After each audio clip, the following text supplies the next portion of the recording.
नमस्कार, स्वागत है आपका बिहार अपडेट पर।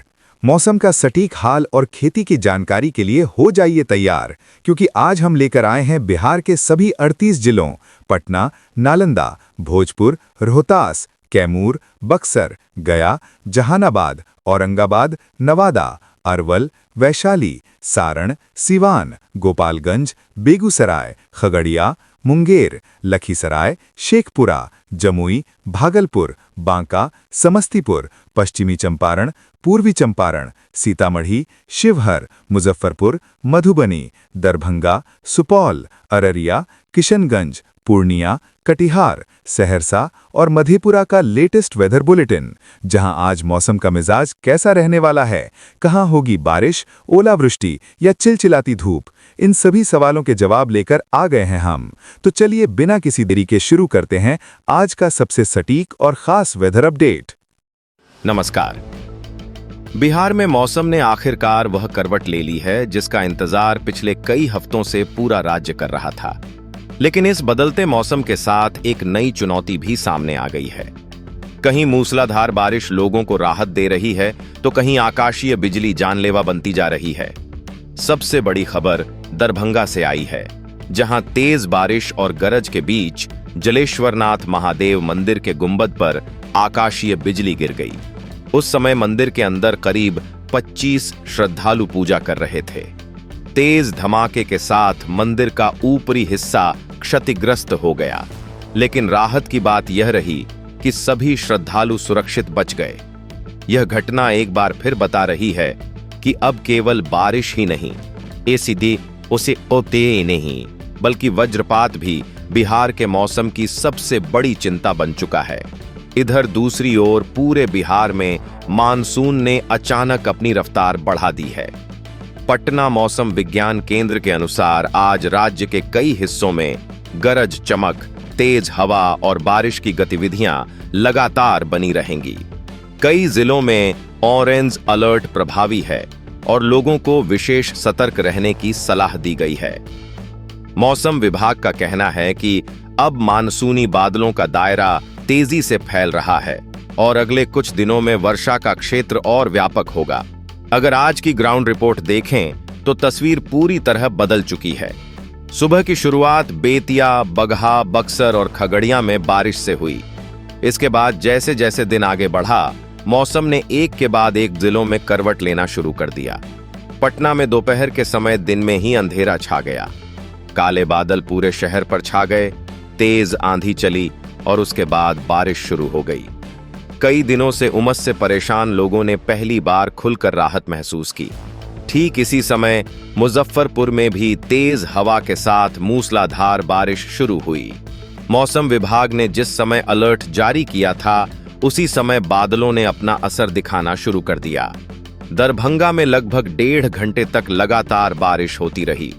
इसी दौरान सुपौल कुशेश्वर स्थान मुख्य मार्ग पर एक बड़ा पेड़ सड़क पर गिर गया, जिससे करीब 1 घंटे तक यातायात पूरी तरह बाधित रहा। प्रशासन को मौके पर पहुंचकर रास्ता साफ कराना पड़ा।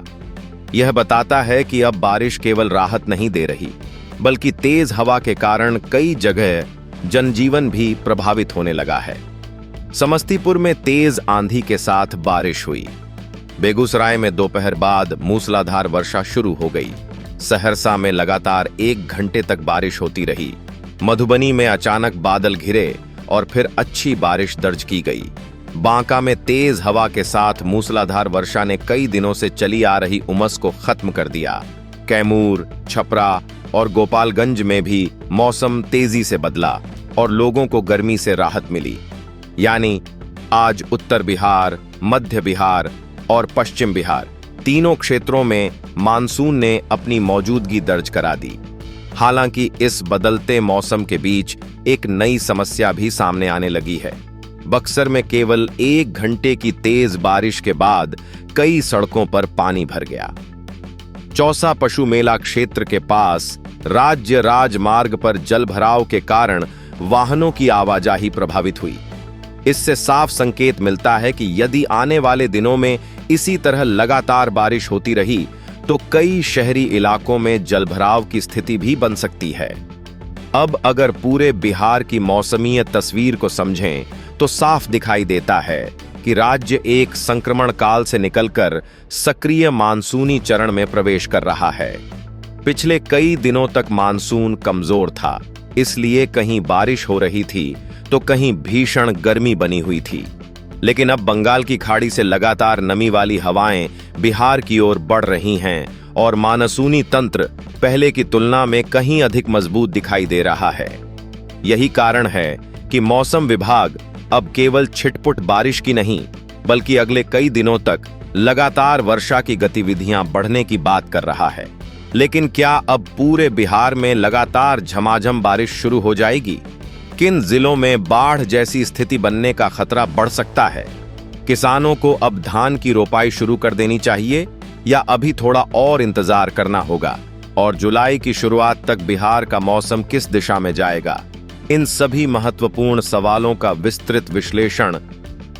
अब सबसे बड़ा सवाल यही है कि क्या आज जो बारिश बिहार के अलग अलग जिलों में दिखाई दे रही है, क्या वही आने वाले दिनों में पूरे राज्य में लगातार झमाझम मानसून का रूप ले लेगी?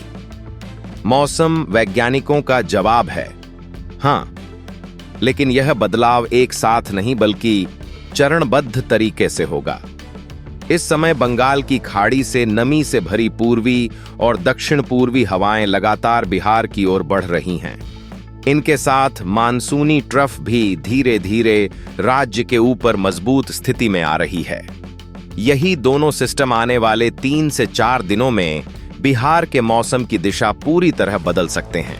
अभी तक बिहार में सबसे बड़ी समस्या यह थी कि मानसून की एंट्री तो जल्दी हो गई थी, लेकिन उसके बाद बादलों की निरंतर आपूर्ति रुक गई। इसी कारण कहीं केवल हल्की बूंदाबांदी हुई तो कहीं कई दिनों तक बारिश बिल्कुल नहीं हुई। लेकिन अब तस्वीर बदल रही है। आज जिस तरह सुबह पश्चिम चंपारण से लेकर दोपहर तक दरभंगा, समस्तीपुर, बेगूसराय, मुजफ्फरपुर, सहरसा, बांका, कैमूर और पटना तक बारिश का विस्तार हुआ, वह इस बात का संकेत है कि मानसून अब एक जिले से दूसरे जिले की ओर लगातार फैल रहा है। मौसम विभाग का अनुमान है कि सबसे पहले सीमांचल और कोसी क्षेत्र में वर्षा की तीव्रता बढ़ेगी। अररिया, किशनगंज, कटिहार, पूर्णिया, सुपौल, मधेपुरा और सहरसा में कई दौर की मध्यम से भारी बारिश देखने को मिल सकती है। नेपाल के तराई क्षेत्रों में लगातार हो रही वर्षा भी इन इलाकों की नदियों पर दबाव बढ़ा रही है। इसलिए यहां केवल बारिश ही नहीं बल्कि नदी के जल स्तर पर भी लगातार नजर रखने की जरूरत होगी। उत्तर बिहार में मौसम और भी दिलचस्प रहने वाला है। मुजफ्फरपुर, सीतामढ़ी, शिवहर, मधुबनी, दरभंगा, वैशाली और समस्तीपुर में सुबह धूप निकल सकती है, लेकिन दोपहर बाद अचानक बादल सक्रिय होकर तेज हवा और गरज चमक के साथ बारिश करा सकते हैं। यही अस्थिर मानसूनी चरण है जिसमें कुछ ही मिनटों के भीतर मौसम पूरी तरह बदल जाता है। इसलिए खेत में काम कर रहे किसानों और यात्रा कर रहे लोगों को स्थानीय मौसम अपडेट लगातार देखते रहना चाहिए। दक्षिण और मध्य बिहार में राहत थोड़ी धीरे पहुंचेगी, लेकिन अब वहां भी बदलाव साफ दिखाई देने लगा है। पटना, नालंदा, जहानाबाद, गया, भोजपुर, बक्सर, रोहतास और कैमूर में अभी भी कुछ समय तक उमस बनी रह सकती है। इसका कारण यह है कि बारिश शुरू होने के बाद वातावरण में नमी तेजी से बढ़ जाती है। जब लगातार 2 से 3 दिन अच्छी वर्षा होगी, तभी तापमान में स्थायी गिरावट और उमस में वास्तविक कमी महसूस होगी। इसलिए लोगों को यह समझना होगा कि पहली बारिश के बाद भी कुछ समय तक चिपचिपी गर्मी बनी रहना सामान्य बात है। अब खेती किसानी की स्थिति पर नजर डालें तो यही वह दौर है जिसका किसान लंबे समय से इंतजार कर रहे थे। सामान्य से लगभग आधी बारिश होने के कारण धान की रोपाई कई जिलों में पीछे चल रही थी। लेकिन यदि अगले कुछ दिनों तक मौसम विभाग का पूर्वानुमान सही साबित होता है और लगातार बारिश होती है तो खेतों में पर्याप्त नमी तैयार हो जाएगी। इससे धान की रोपाई में तेजी आएगी और खरीफ सीजन को नई गति मिलेगी। हालांकि जिन क्षेत्रों में अभी केवल 1-2 बारिश हुई है, वहां जल्दबाजी करने के बजाय मिट्टी में पर्याप्त नमी बनने का इंतजार करना अधिक सुरक्षित रहेगा। एक और महत्वपूर्ण चेतावनी को बिल्कुल नजरअंदाज नहीं किया जा सकता। आज दरभंगा के मंदिर पर बिजली गिरने की घटना यह साबित करती है कि इस समय सबसे बड़ा खतरा केवल तेज बारिश नहीं बल्कि आकाशीय बिजली भी है। मानसून के सक्रिय चरण में बादलों के भीतर विद्युत ऊर्जा तेजी से बनती है, इसलिए गरज की आवाज सुनते ही खेत, खुले मैदान, नदी किनारे, पेड़ों के नीचे या बिजली के खंभों के पास रुकना जानलेवा साबित हो सकता है। मौसम विभाग बार बार यही सलाह दे रहा है कि खराब मौसम के दौरान सुरक्षित पक्के भवन में ही रहें। कुल मिलाकर बिहार अब उस मोड़ पर पहुंच चुका है जहां मौसम हर दिन नया रूप दिखाएगा। कहीं मूसलाधार बारिश होगी, कहीं तेज हवा चलेगी, कहीं जलभराव होगा और सीमावर्ती इलाकों में नदियों का दबाव भी बढ़ सकता है। लेकिन इसी के साथ यही बारिश खेती किसानी, भूजल, तालाबों और पूरे खरीफ सीजन के लिए नई उम्मीद भी लेकर आ रही है। यदि बंगाल की खाड़ी से नमी का प्रवाह लगातार मजबूत बना रहा तो जुलाई के पहले सप्ताह तक बिहार के अधिकांश हिस्सों में नियमित मानसूनी वर्षा का सिलसिला स्थापित हो जाएगा और पिछले कई सप्ताह से बनी बारिश की कमी तेजी से घटने लगेगी। अब आप अपने जिले का हाल जरूर बताइए।